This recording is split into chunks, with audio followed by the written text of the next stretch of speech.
These wild woods and the windswept heath here at Gwaith Powdwr hide a somewhat fiery history of this site. Now, on a beautiful afternoon like this, with sunshine and birdsong and dappled light, it's really hard to imagine what used to go on here in North Wales. Just a few decades ago, this site was a world-renowned explosive factory. Now, I bet you weren't expecting that. Gwaith Powdwr is now a nature reserve managed by the North Wales Wildlife Trust. Since they took over in the mid-1990s, nature has reclaimed this once industrial landscape. Luke Jones is the reserve's officer, and he's here to introduce me to some of the site's star species.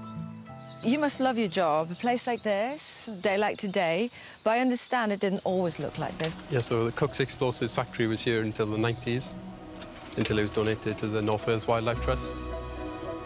During the time of the factory, there weren't many trees there for fire safety reasons, so all of these birch trees have regenerated naturally during that period.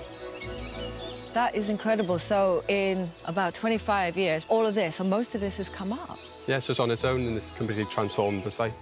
So this is nature reclaiming the land back. That is absolutely incredible how quickly, relatively, that seems to have happened. Okay, so why have you brought me here? So this is one of the remaining factory buildings that was purposely selected for its potential as a bat roost. And now it's one of the main bat roosts on the site. And there's a population of rare lesser horseshoe bats that live in here. So in the 90s, after it became a reserve, they demolished many of the factory buildings and detoxified the area. So these ones were left. This was the actual building where a lot of the explosive work was going. What's all this here? So these are the blast walls made out of hessian sacks filled with cement. Yeah. So they would have directed the blast upwards in case of any accidents to stop any explosives spreading around the site. Wow.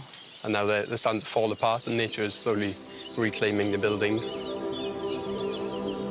The lesser horseshoe bats that call this former explosive warehouse home are one of our more threatened species. They're now confined to the west of England and here in Wales. They're incredibly sensitive to disturbance, and so places like Gwaith Powdwr are vital for their survival. Not only do they have shelter at the reserve, the reclaimed woodland is alive with insects for them to feed on. Another species that takes advantage of this abundance of invertebrates travels all the way from Central Africa to call Gwaith Powdwr home, the pied flycatcher. So tell me why this is a particularly good spot for the flycatchers. Yeah, so the pied flycatcher's preferred habitat is in oak woods and also in birch woods as well. So there's a mix of those two woodlands here at Gwaith Powdwr. There it is. There it is. Oh, wow. And then it's just gone off Yes, that way, that's hasn't the it? male. So that was the male? Yes, yeah. Amazing. And it's so peaceful here, and we're getting drawn in, obviously, by all the nature around us and all the wildlife. But I'm reminded that this is, you know, a place where so much explosive material is sent out around the world. Isn't that right?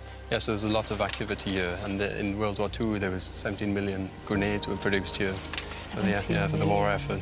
So there should have been a big hub of activity and a, big part of the local community. And now it's totally different. It's a place for the locals to come in and relax in nature. Yeah.